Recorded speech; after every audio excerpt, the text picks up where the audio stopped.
Welcome to today's Sunday Social. So we've got a slightly different approach for the next 3 weeks. We're looking at stories and what they tell us rather than topics as such. So these services will be a little bit shorter. We don't have any Zoom interviews on these ones. So one of the things about stories is that there's always two sides to them. So this time we're looking at Hagar, and next week we're going to look at Sarah or Sarai. Her name changes. It can be really important when we look at the Bible to ask ourselves whose voices we hear and whose we do not hear. Whose perspective is missing? When I had a really quick look on the internet for maybe a children's version of this story to share with you, I was absolutely appalled by how the children's version simplified things to the point of good guy and bad guy. And we'll come back to that idea later. So we'll look at the story from Hagar's perspective, then Sarah's, and look for what God reveals of himself in these stories. To start our service today, we've got a creative piece written by our very own Hazel, which I think will speak to us at these challenging times. If you can, I would encourage you to listen to it over, because it's very, very powerful. And then we're going to dig into the story of Hagar and Sarah. This is written by Hazel. Lockdown 3 has taken on yet another character in this world, for everyone. I can only record my part. There are many thin places in this world at the moment, where heaven and earth are only one breath away for so many. Time and eternity overlap almost, sadness and grace hold hands. I feel the wings of souls brush past my face in the night as they take my prayers heavenward, leaving broken hearts and lives cut short as the world keeps on turning and yearning. Although solitary, I am not alone. All around are those who have passed my way, helped me on my journey. They moved on to higher places, leaving their indelible mark upon my soul. But now they visit, drawn down by space and time, to think and ponder, smile and wonder. It is a luxury to enjoy when so many are frantic, stretched to breaking point. The I and me has changed to us and we. I feel their breath on my face as I draw them down to be by my side.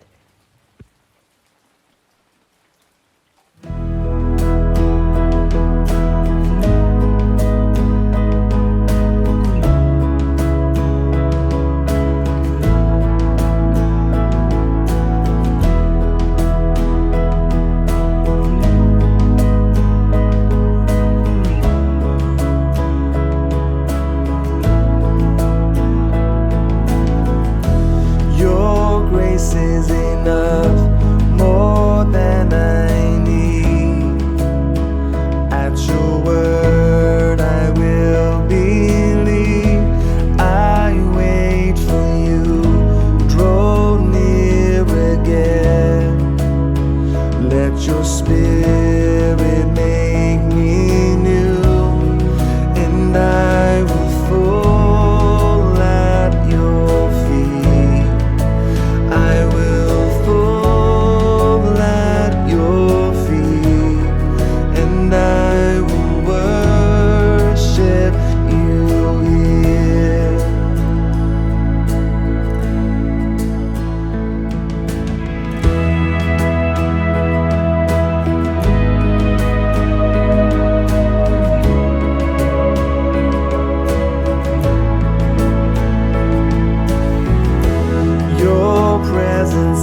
Now Sarai, Abram's wife, had borne him no children, but she had an Egyptian slave named Hagar. So she said to Abram, "The Lord has kept me from having children. Go, sleep with my slave, perhaps I can build a family through her." Abram agreed to what Sarai said.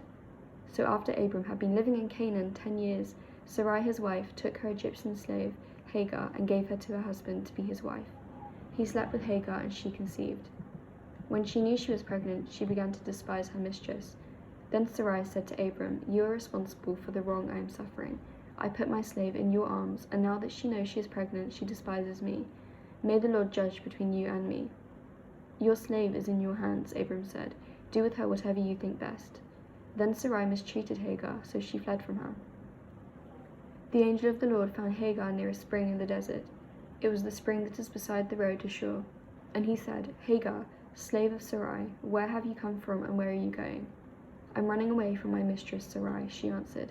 Then the angel of the Lord told her, "Go back to your mistress and submit to her." The angel added, "I will increase your descendants so much that they will be too numerous to count."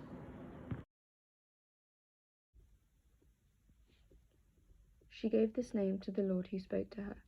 "You are now the God who sees me." For she said, "I have now seen the one who sees me." That is why the well was called Beer Lahai Roi. It is still there, between Kadesh and Bered. So Hagar bore Abram a son, and Abram gave the name Ishmael to the sons she had borne.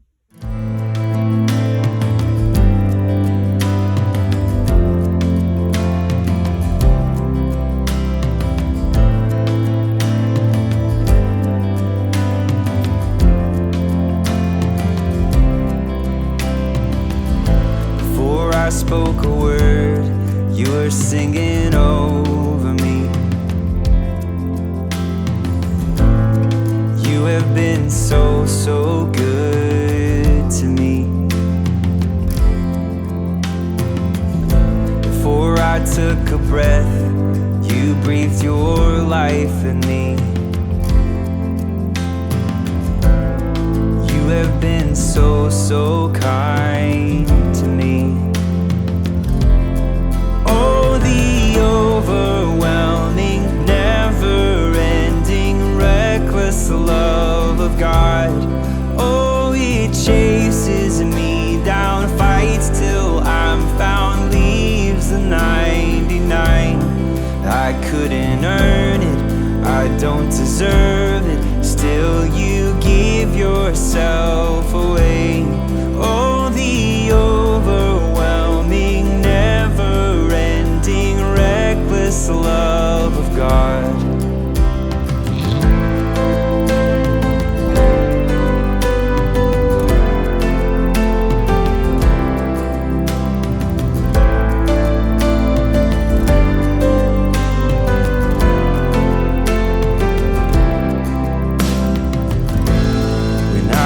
Your foe, still your love fought for me.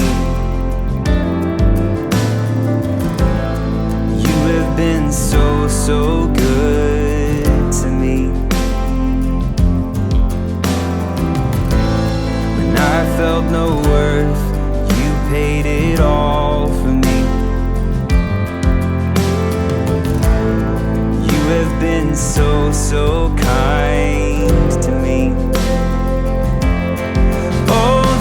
Overwhelming, never-ending, reckless love of God. Oh, it chases me down, fights till I'm found, leaves the 99. I couldn't earn it, I don't deserve it, still you give yourself away. Oh, the overwhelming, never-ending, reckless love of God.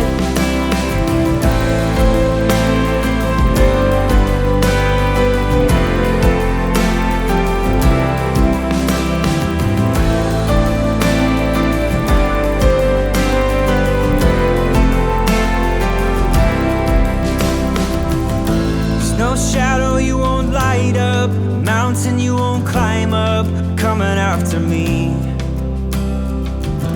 There's no wall you won't kick down, lie you won't tear down, coming after me. There's no shadow you won't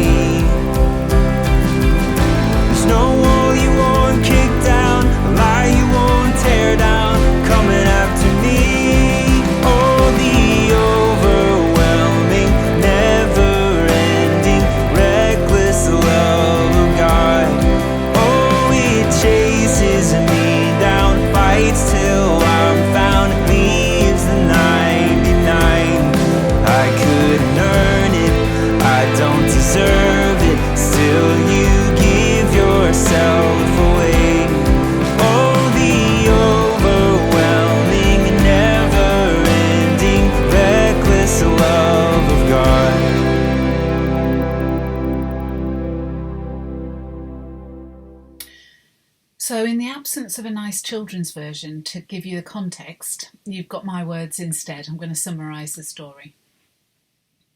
So basically, Abram and Sarai, as they are still known at the start of this story, but become Abraham and Sarah, so the different versions of the names might slip in, they're very old and they have no children. God has told Abraham that he will have a son, but Sarai gives up waiting and says, "Have a baby with my servant Hagar." Instead, she's young and probably fertile. And so it is, but then Sarah takes offence at Hagar being a bit full of herself and tells Abram to kick her out. Abram basically says, "Whatever you want, dear," and Hagar is out on her ear. Hagar meets God in the desert and is told to go back and suck it up, and she does, and she has a son, Ishmael. The story doesn't end there, but we'll pick it up again next week.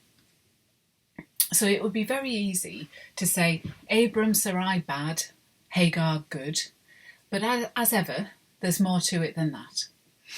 I'm going to use 2 headings to talk this over with you, and I'm going to reuse them next week. They are people, can't live with them, can't live without them, and God, a very real help in times of trouble.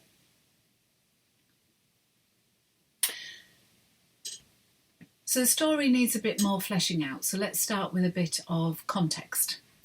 At that time, the idea of a slave having their master's baby on their wife's behalf, if they were barren, was not culturally abhorrent. You do have to wonder, though, if God thought that was a good idea, because it totally didn't work out here. The story goes on, and there's a second instalment, but we'll touch on that when we look at Sarah next week. For now, we're looking up until the point where Hagar has a son, Ishmael.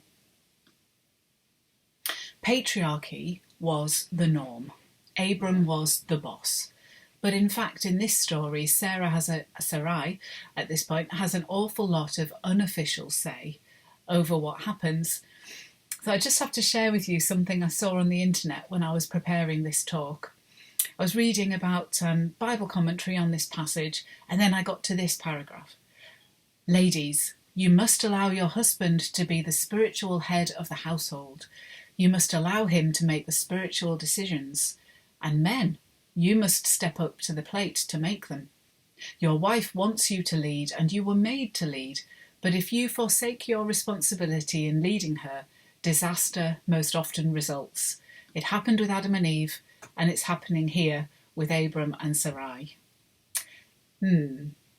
Can't say I particularly sign up to that view of gender roles in the Bible. One person who didn't have any say is Hagar. She would not have been given a choice. She was a possession, a woman, and even worse, a foreigner and a slave with no status whatsoever. So our first point, people, can't live with them, can't live without them. Hagar is in a dilemma which really merits the dictionary definition of a situation in which a difficult choice has to be made between 2 or more alternatives, especially ones that are equally undesirable. So Hagar runs away from a situation that she finds untenable. Some commentaries will say that Hagar is at fault because she despised Sarai. I think that's a bit harsh. In the end, she runs away because Sarai ill-treated her. She's run away into the desert, which is likely to have been really risky. I once knew someone who, when they had an easy choice to make, would say, cake or death.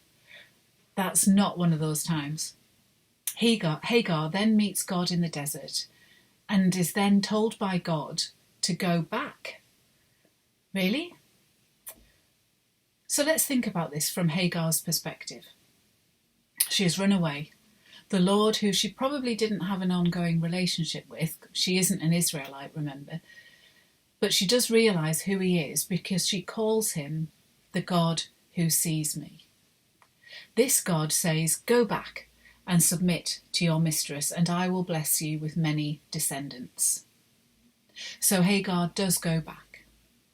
People can't live with them and can't get away from them, apparently. There are clearly fractured relationships here, but there's also a tangled web of motivations and agendas, of vulnerabilities and fears. The relationships in the Bible are not straightforward, just as our relationships today aren't.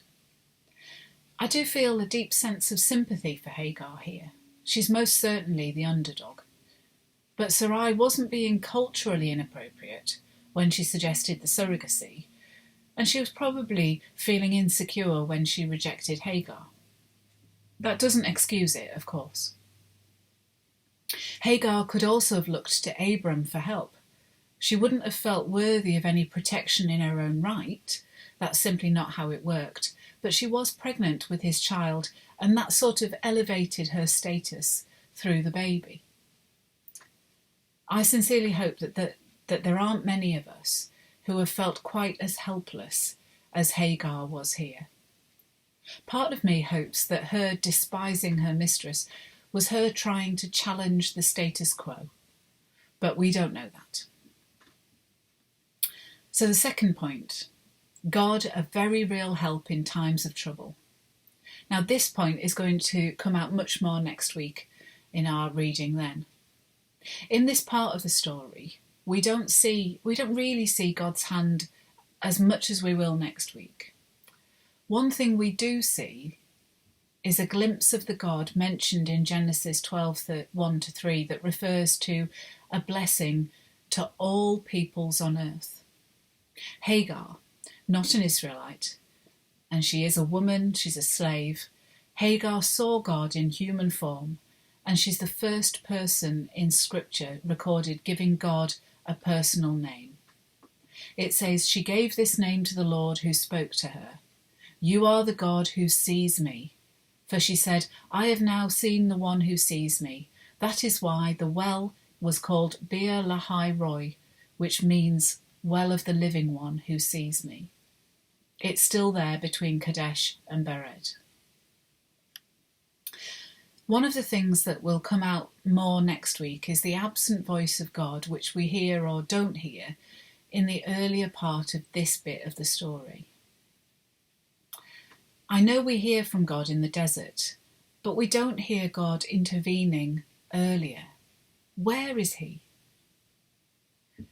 This does speak to me, though, of God being there for everyone, even those who don't think that they are part of his people. When we need him, he is there.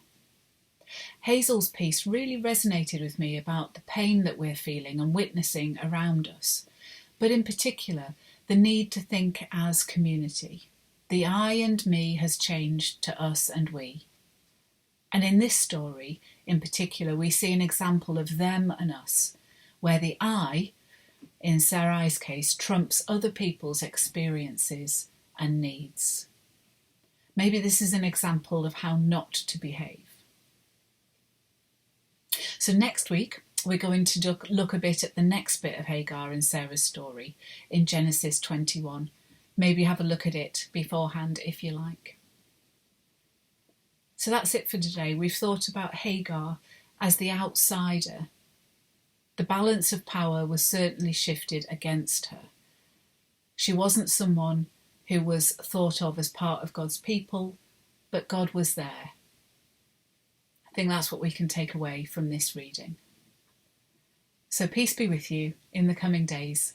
See you next week.